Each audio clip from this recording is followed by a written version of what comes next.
Hey, welcome today to 4E Fitness Television. I'm glad you're here. We have a really special program for you planned today. And it's important to understand the 4E philosophy. I always take a couple minutes right up front to talk about the 4E philosophy and what we stand for, what we're about, and what it actually means. The 4 stands for the 4 parts of who we are. First of all, there's an emotional part, there's a spiritual part, there's a physical part, and there's an intellectual part. And we need to take care of all of those areas equally all the time. They are all important. It's like, for example, if we have a big wheel turning and you take a section out of that tire, it'll still turn for a while, but eventually it's going to begin to fall apart in every area of our life. And many times, sadly to say, we leave one or more of those areas out while giving full attention to the other areas, and then we have a lack in one area and it causes damage, it causes imbalance like in that tire, and we begin to disintegrate or fall apart. And we see people all over the world literally every day having breakdowns, whether it be emotionally or physically.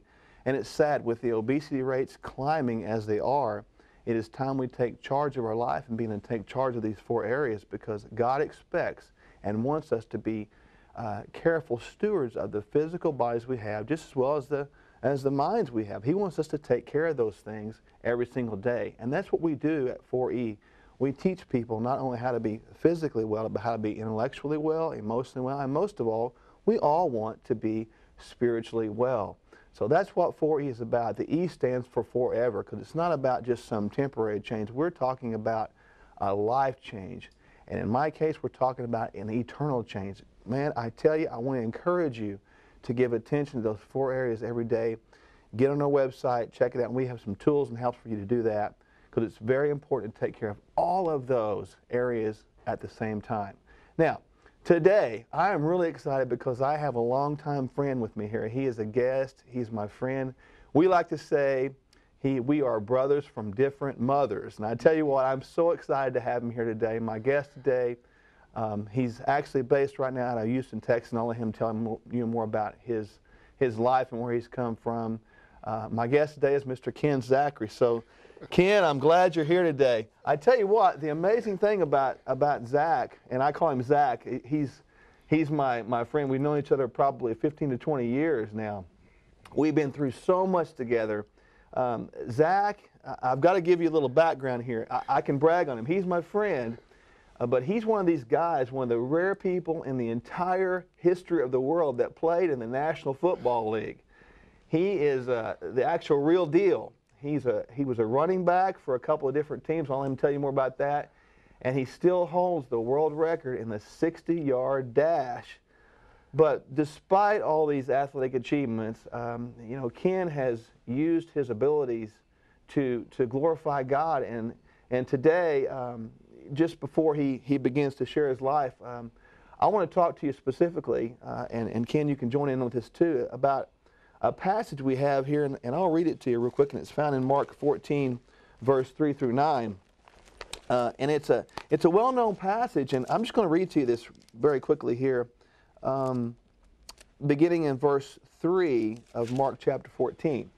Now, here today in Mark chapter 14, verse 3, we begin by reading, "While he was in Bethany," and this is talking about Jesus, "reclining at a table in the home of a man known as Simon the leper, a woman came with an alabaster jar of very expensive perfume made of pure nard.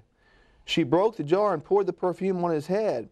Some of those present were saying indignantly to one another, 'Why this waste of perfume? It could have been sold for more than a year's wages and the money given to the poor.' And they rebuked her sharply.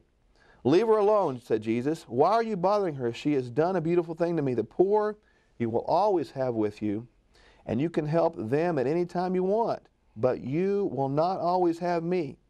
She did what she could. She poured perfume on my body beforehand to prepare for my burial. I tell you the truth, wherever the gospel is preached throughout the world, what she has done will also be told in memory of her.'" The neat thing about this, I find, is so cool. You know, we are all given gifts and abilities and talents, aren't we? That's right. You were given gifts and abilities and talents.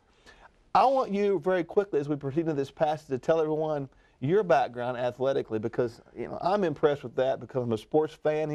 We actually went to school together. But tell us where you went to college and how your athletic background began to develop. Well, first of all, Mark, you're kind of dating me when you said the 60-yard dash when they don't run those anymore. But I grew up in a small town called Sapulpa, Oklahoma, and before I was the age of 15, I was considered a world-class sprinter, and I got the opportunity to go to Oklahoma State University, and I chose that because it was close to home. So I could say go Pokes, right? There go you Cowboys. go, go Pokes, Right? not Sooners. Watch No, out. I root for the Sooners as well. But anyway, I got when I was at Oklahoma State, someone said that you can make it to that next level, and that was the NFL, and I got the opportunity to do something that only 0.05% get a chance to even smell the field. I got the opportunity to do that, and it was a great opportunity, but I think that God, or I know that God had another plan for me, because it set you up here. One of the games that actually my last game that I played, I broke my neck in a game, and I was paralyzed from the neck down. Broke your neck. Broke my neck, and the doctor said that you'll never walk again. I'm curious, how did you break your neck? Was it because there's so much talk today about concussions and blows to the head. Was it a blow to the head, or that you delivered, or someone delivered on you? It was actually mutual. It was a collision in the middle of the field, and I got hit on each side of my head at the same time as I was going into the defender, and my whole body just went numb. And when the doctors said, they were all worried, said, you're not going to walk again, and I remember being in the hospital, and I grew up in the church. And my mom, she said, she always taught me to pray and thank God for my talent, because you didn't inherit your talent, is what she told me. That God gave you that talent, so I want you to thank God for that talent every day. And as I began to pray one day, and because I thought that I was going to be like this for the rest of my life, and it was so sad. And then I remember what my mom said. She said, "Son, remember to pray." And I began to pray, and all of a sudden my nerves started coming back. My body felt like a million pins and needles sticking it, and I walked out of the hospital. To this day, I've never had one day of rehab. Wow. I mean, God is good. He definitely is good, and that right there, I'm here today. Of course, you see, I'm not in a wheelchair. I'm walking, and I just thank God for it. That is amazing, because you mentioned something very, very key a second ago. I hope you heard what he said. You mentioned that very small percentage of people had the gifts and talents you had, and I think that's so incredible in this passage of Scripture as it relates that this lady had something that was so expensive, yes, so valuable, so rare, and people didn't understand why she was using that for the glory of God. She was pouring it on Jesus, and you've chosen to use something you've had to glorify Him today. Now, how has your life transpired since then? I tell you, when people look at it, and when I tell the story, and they look at it, oh gosh, that was so sad. See, but it first of all, I make a joke out of it. I say, you know what, I didn't feel a thing. I was paralyzed, so I didn't feel anything. Yeah. But God allowed me to do that, to be a stepping stone for what I'm doing today. I've got had a chance to be in a strength ministry for a lot of years. Yeah, we did that together, right? We sure did for a lot of years, and He's allowed me now that when I get to go and tell my testimony, and to let the people know that God is still in the healing business, but He's given me that platform to be able to go and tell those people that God can. He's still in the healing business, and that what He can do for you. And so I use that now just to glorify God. I think that's so amazing, because too many times we are all given gifts and talents, and in the Bible this lady had a rare talent, and Zach here has a rare talent. And people sometimes don't understand the actual use of that talent. Sometimes people will say, well, why isn't Ken Zachary using that as trying to gain some kind of an endorsement deal? But he's using it for the glory of God, and I think that's really profound and unique about you because you've chosen to use this to bring attention and glory to God. You know, and that is so right, because for a lot of years, you know, I didn't understand it. And when people would say, you know, why aren't you using that? And, you know, I like to where I grew up at, you know, my mom and my dad, they were very, very humbled people. Awesome parents. My dad, I never heard him say a bad thing about anybody. And so, you know, I knew where I came from. And so when I was trying to understand, you know, God, why did you send me through this? And, you know, and he showed me that, you know, I can use this. And not just to get those endorsements or anything like that, but that I can use this just to help people. And that's what I wanted to do. I wanted just to help people, and also just to glorify God. That's incredible, because, you know, many times, and it's important to understand this, that these gifts and abilities we have are given to us, but we shouldn't let the gifts and abilities have us. In other words, you know, like the lady in the Bible, she poured the perfect, she gave it away for the glory of God.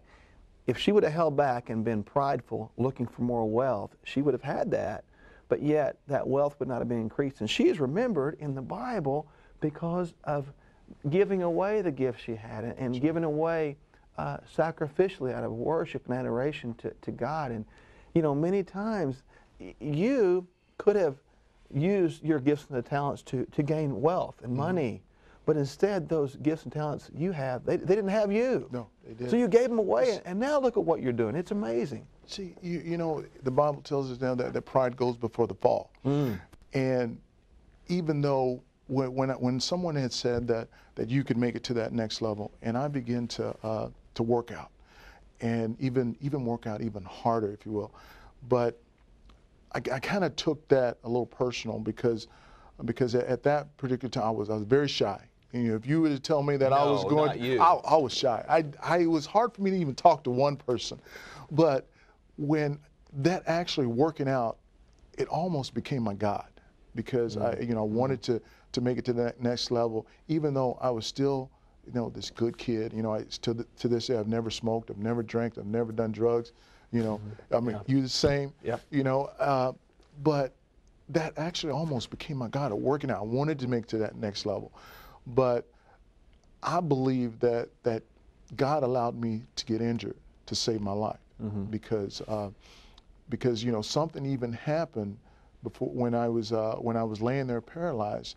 And, you know, Mark, I began to reflect back on my life at that particular time, and one thing that just came to my remembrance is that, you know, I didn't ask God into my heart at that time. Even though I grew up in the church, I was a good kid, read my Bible every day, and even prayed. And as I was laying there, I remember, you know what, I never gave my life to God. And so when I did that, that actually is when my feeling and everything started coming back, when I gave it, actually. And so even though I was baptized at 9 years of age, I didn't really know what it was about or accept it until I was about 26 years old. So you weren't even a Christian at that point. You had not surrendered your life to Jesus. You just taken a bath at an early age, I guess. Exactly. Yes. Dunked in some water. Exactly. Maybe got a little cleaner out on the outside, but on the inside, you were an old person. That's right. The sinful man. And so you gave your heart to Jesus right there in the hospital. Yes. And I believe that that's when my true gifts started happening, right after that. That is incredible.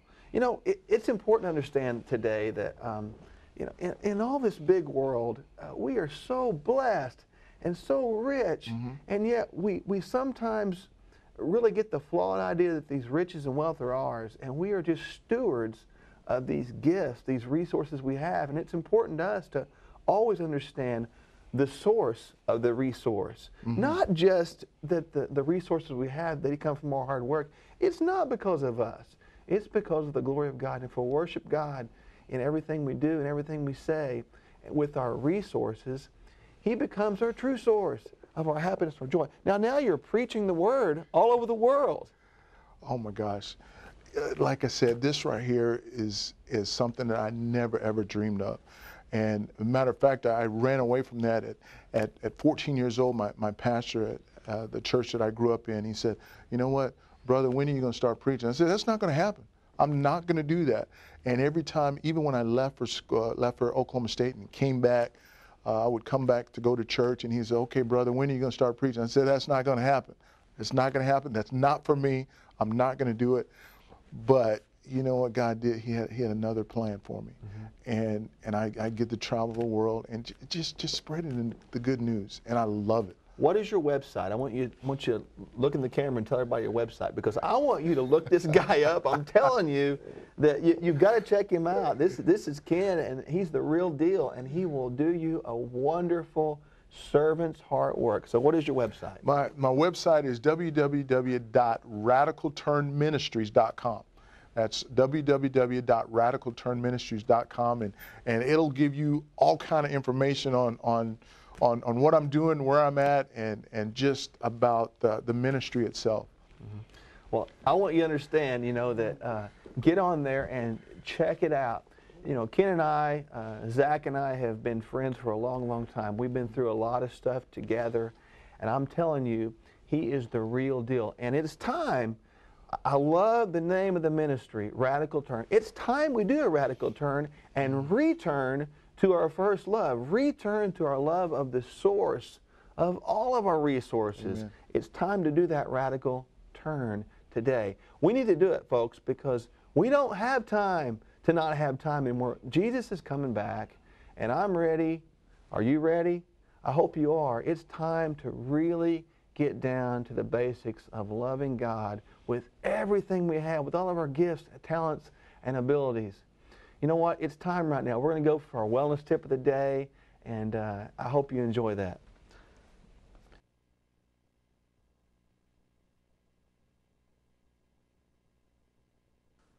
All right, for our wellness tip of the day, we're going to talk today about aerobic or cardiovascular or cardiorespiratory training. They are one and the same. The term aerobic itself means with oxygen. So what that means to us is we're talking about cardiovascular training. It's when we elevate our respiratory rate or elevate our heart rate. We are breathing harder, therefore craving or trying to get in more oxygen into our system. Now, it's important to understand two things when we do cardiovascular training. Number one is, how much do we do? And the answer is simple. The American Heart Association recommends at least 150 minutes of cardiovascular training per week in a moderate level. Now, what that moderate level means is what we're going to do next. That's the second question. It's about 60%, give or take, of our maximum heart rate. To figure our maximum heart rate, first of all, there's many formulas, but one of the easiest ones to get, you can see on the screen, is 220 minus your age. 220 minus your age, that gives you your maximum heart rate. Once you get the 220 minus your age sum, if you will, at that point, you will multiply that number by 0.6, giving you 60% of that maximum heart rate for you. Now, that's what you should target as getting your heart rate elevated to during your cardiovascular training session. First of all, to factor our heart rate, it's really easy to do. I'm going to put my hand right now, my two fingers on my carotid artery. Now, once I begin to feel the blood pumping, the thump, thump, thump, thump, if you will, I'm going to count for 10 seconds beginning at 0. Now, when I get to 10 seconds, I will multiply that answer by 6 to get my heart rate right now. So I'm going to start right now. I found my heart rate, so here we go.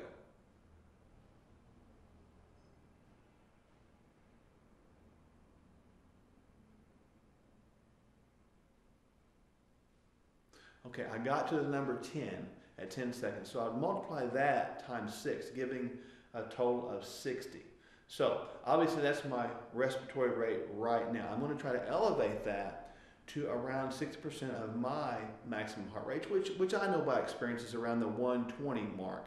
Now, I'm going to do some cardiovascular training. Typically, you can jog, you can walk, you can do some sort of machine cardio activity, and that will do that. So right now, I'm going to show you the change in this. Right now, we know it was 60. That's not my resting heart rate. And by the way, to factor your resting heart rate, you do that first thing in the morning.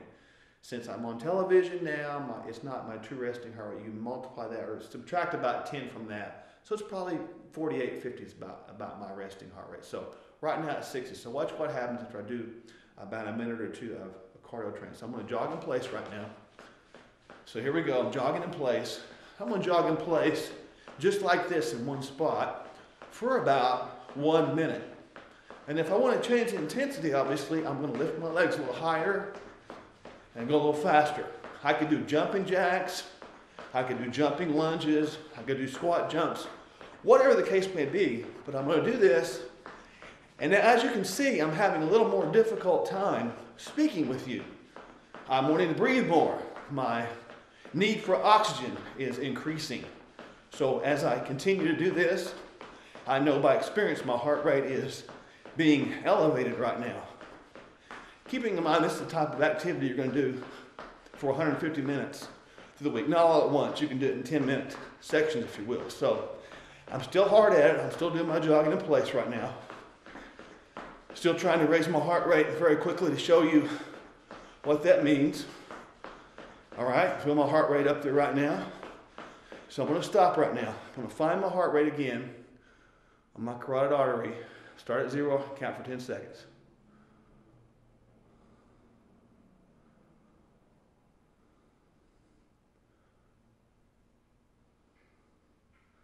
Okay, I got to the number 16. So 6 times 16 is going to be 96. So you can see how that went up substantially. I'm still up to my target heart rate of 60%, but I will continue to do that. If I were to continue to do the jogging in place, my heart rate would have been up there in the 120 range pretty soon. And I continue that. I can do it in as little as 10-minute increments throughout the week. Cardiovascular activity is something we all need to work the heart on the inside to make sure it's healthy. That's what really matters. That's why the American Heart Association says at least 150 minutes per week. So continue to do that every single week. I wish you the best.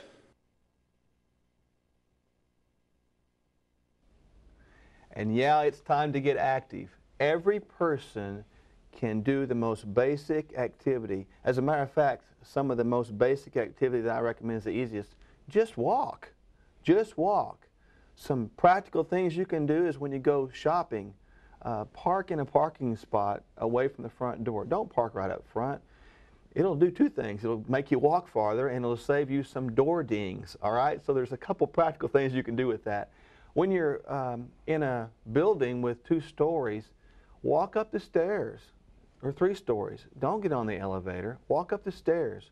Just be more active and walk more. We need to be more active. In the age of technology, which we're in right now, it's easy to be sedentary. And sedentary lifestyles lead to something called obesity, which in turn can lead to depression, which in turn can lead to a decay of society as we know it. Now, today, I want to kind of close up very quickly and talk about one of our products we have right here. In my hand right here, I have the 4E meal replacement bar. And these bars are incredible. A lot of times people say, well, I don't have anything to eat. I don't have a quick snack. You do now. All right? You can get these bars on our website, and you can order them. They're cheap. They're inexpensive and they're convenient. We'll ship them right to your door wherever you are in the world. It's important to use these bars. These things are low glycemic, meaning they won't elevate your blood sugar level. So if you have some diabetic issues you're concerned about, you still need to conduct an interview with your doctor and tell them what you're eating, and don't go overboard. But these are a healthy alternative for you. They also have something called omega-3 fatty acids, which today are deficient in the United States in our food that we eat and intake daily. These have omega-3s, which are prevalent in fish, by the way, and salmon and other fishes like that. But these are in here, and they're healthy fatty acids for your heart and your brain. It also contains 6 grams of fiber. Now, every person in the world is recommended to have between 18 and 31 grams of fiber per day. This has 6, so it's a good start. It's important that we continue to find replacements with which we can eat and put into our system. Along with these helpful food products we also have some protein, we have some herbal fat burners, we also have some activity DVDs that you can order right there on the website. And these are designed to help persons achieve some level of success in that physical piece of the 4. Remember, the 4 physical, emotional, intellectual, and spiritual. These are going to help you in the physical piece. So these are things to help you with. We want to come into your church, your corporations, your schools. We do school assemblies. We do some preaching, speaking, teaching, some seminars. One of our more popular seminars we have right now is called Escaping Wellness Debt. Yes, there's something called financial debt, but yes, there's also something called wellness debt. Now, wellness debt is something that includes not just your physical piece, but it includes your emotional parts of who you are as well as your spiritual parts of who you are. It's important that we actually take charge of our life and take charge of our life in a way that's going to provide us great benefit for life-changing, eternally changing habits that we have. So, you know what? Today, we've had a really incredible program. It's been my joy to have my guest, Zach. He's actually going to come back in a couple weeks and do this again. I can't wait for you to hear the rest of his story. And, you know, I just want to encourage you today as we conclude to realize and embrace the gifts you have. Every person has gifts. They're given by God Almighty. You don't just have the gifts you have by coincidence or by happenstance. You have those gifts because God chose to give them to you. He gave you those gifts for a reason. Utilize the gifts for Him. I like getting gifts at Christmas time. I like getting gifts at my birthday. So if you want to send me gifts, get online and contact me. I'll tell you when my birthday is. You can do that. I'm going to cherish that gift. I'm going to cherish that gift a lot. I love getting gifts and seeing them wrapped and all that and anticipating opening up and finding out what's inside. But you know what I want you to know? The gift that God's given me is much greater than any gift anybody could give me in this world. It's a gift He's given me to bring influence and bring good news to the world. Good news because people are looking for good news these days. It's time to embrace the gifts God has given us and use them for His glory. Friends, I want to encourage you with everything that I am to realize you are special. You are so special indeed. You're unique. You're chosen. The gifts you have may not be the same gifts I have, but they come from the same person, the same source, and that's God Himself. And He wants us to use those gifts for His glory. I love you, and God loves you. Realize that right now. That's the greatest gift, the gift of God's love. He loves you. And I want you to always remember that every day. God bless you.